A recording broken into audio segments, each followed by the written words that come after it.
Hello everyone, আমার আর একটা ছোট্ট মিনি ব্লগে তোমাদের সকলকে স্বাগত জানাই। আশা করি তোমরা সকলেই খুব ভালো আছো। আমিও তোমাদের আশীর্বাদে ভালোই আছি। নিয়ে এলাম বহু প্রতীক্ষিত বিয়েবাড়ির সারাদিনের ব্লগ। আসলে সকালটা শুরুই হয়েছিল এই এত শাড়ি নিয়ে। কি করব বলো? এদিকে মা কিছুই চুজ করতে পারছে না, আমিও কিছু চুজ করতে পারছি না। তারপরে অনেক ভেবে চিন্তে আমি মাকে পুজোর সময় যে শাড়িগুলো গিফট করেছিলাম তার মধ্যে থেকে এই পার্পেল কালারের শাড়িটা আমি মাকে চুজ করে দিলাম। এবার এই শাড়ি চুজ করতে গিয়ে তো সারা দিন নষ্ট হলো। এদিকে চলছিল আমার অফিস, তাই দুপুরবেলা কিছুই করা হয়ে ওঠেনি। এদিকে পেয়েছিল জোর খিদে, তাই তাড়াতাড়ি করে ফেনা ভাত, গরম গরম আলু সেদ্ধ, ডাল সেদ্ধ আর ঘি লঙ্কা দিয়ে খেয়ে নিলাম রোদ্দুরে বসে বসে। এবার খেয়ে নিয়েও শান্তি নেই। মাকে বলেছিলাম আফটার লাঞ্চ মাকে ভূত সাজাবো, মাকেও ভূত সাজিয়েছি, নিজেও ভূত সেজে খানিকক্ষণ বসেছিলাম। তারপর অফিস কমপ্লিট করে চলে গেছিলাম বৌদির বাড়ি। বৌদি আমার চুলে ক্রিম্পিং করে দিয়েছিল। সেখানেও শান্তি নেই, তাড়াহুড়ো করে এসে আবার মায়ের চুলটাও আমাকেই বেঁধে দিতে হয়েছে, মেকআপও আমাকে করে দিতে হয়েছে। এত কিছুর মধ্যে ট্রানজিশন ভিডিও করা কিন্তু আমি ভুলিনি। এই যে নাটক কিন্তু আমার জারি আছে, সে সময় থাকুক বা না থাকুক। এই ছিল আমার ফাইনাল লুক। একটু যে শান্তিতে ভিডিও করব তারও উপায় নেই, বাবা মা এমন তাড়া দিল। তাড়াতাড়ি করে আবার গাড়ি বুক করলাম আর পৌঁছে গেলাম বিয়েবাড়িতে। বিয়েবাড়িটা ছিল একদম বিশ্ববাংলা গেটের পাশেই। পৌঁছে আয়াম তো পুরো অবাক, ফুল ফিদা হয়ে গেছি। যেমন ডেকোরেশন তেমন গেট আর তেমন সুন্দর ভেন্যু। রিসেপশনটা আমার এক আঙ্কেলের ছেলের ছিল। এতদিন পরে এত সুন্দর ওয়েল ডেকোরেটেড ভেন্যুতে গিয়ে মন সত্যিই ভরে গেল।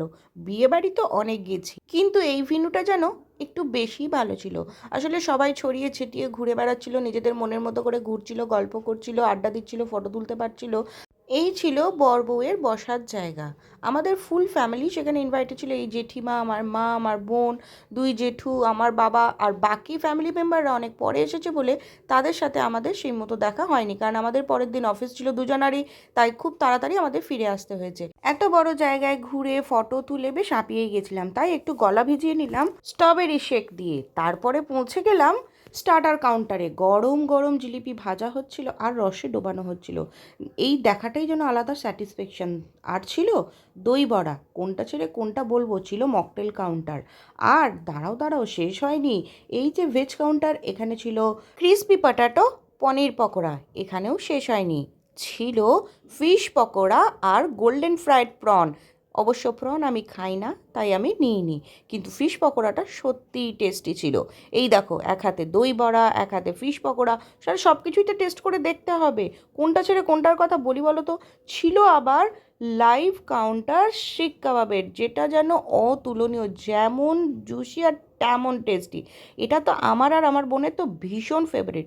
আমরা দুটো করে খেয়েও নিয়েছি, এত সুন্দর কাবাবটা ছিল যে মুখে এখনও লেগে আছে। তারপরে আর কি, দুজনে মিলে একটু দুষ্টুমিও করে নিলাম। তারপরে প্রচুর ফটো তুলে, আড্ডা গল্প দিয়ে, ফ্যামিলি টাইম কাটিয়ে যখন হাঁপিয়ে গেলাম, তখন পৌঁছে গেলাম মেন কোর্সের দিকে। মেন কোর্সের জায়গাও ছিল অতুলনীয়, আয়োজন ছিল অসাধারণ। সব খাবারই অল্প অল্প করে টেস্ট করেছি। স্যালাড নিয়েছিলাম ফ্রুট স্যালাড, চিকেন স্যালাড, রুমালি রুটি, সাথে পনির তরকা, এগসে বার্কার এগ রান্না হয়েছিল। তারপরের আইটেম ছিল বলছি গরম ভাত, বাসন্তী পোলাও, ফিশ ব্যাটার ফ্রাই, যেটা অতুলনীয় খেতে ছিল।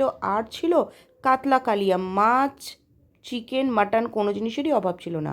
তারপরের লটে ছিল চিকেন রেজালা আর মাটন কষা।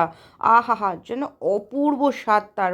কোন খাবারকে বাদ দেবো আর কোন খাবারকে সুন্দর বলবো, আমার কাছে তো ভাষা নেই। প্রত্যেকটা খাবার এক্সিলেন্ট হয়েছিল। চলে গেলাম ডেজার্টের সেকশানে। সেখানে ছিল আলু বোখরার চাটনি, পাঁপড়, মিনি গুলাব জামুন, তার সাথে রাবড়ি আর কালাকাঁদ, তাও আবার গুড়ের। প্রত্যেকটা আইটেম গুছিয়ে আমি নিয়ে এসেছিলাম সব কিছুই টেস্ট করবো বলে, জাস্ট ফাটাফাটি ছিল। এত খাবার খেয়েছি, তারপরে একটু জল না খেলে চলে। জল খেয়ে গলার খাবারগুলোকে পেটে চালান করে দিয়েই চলে গেলাম আইসক্রিম নিতে। আইসক্রিমও খাওয়া হয়ে গেছে, এবার একটু হজম করতেই হবে, তাই নিয়ে নিলাম মশালা সোডা। আয়োজন ছিল খুবই পরিপাটি। এবার সব খাওয়াই তো কমপ্লিট হয়ে গেল, মন খুঁতখুত করায় বুঝলাম মিষ্টি পানটাই বাকি আছে। মিষ্টি পান খেয়ে মিষ্টি মুখে বাড়ি চলে এলাম।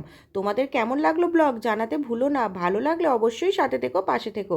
দেখা হবে নেক্সট মিনি ব্লগে, ততক্ষণ ভালো থেকো, টাটা।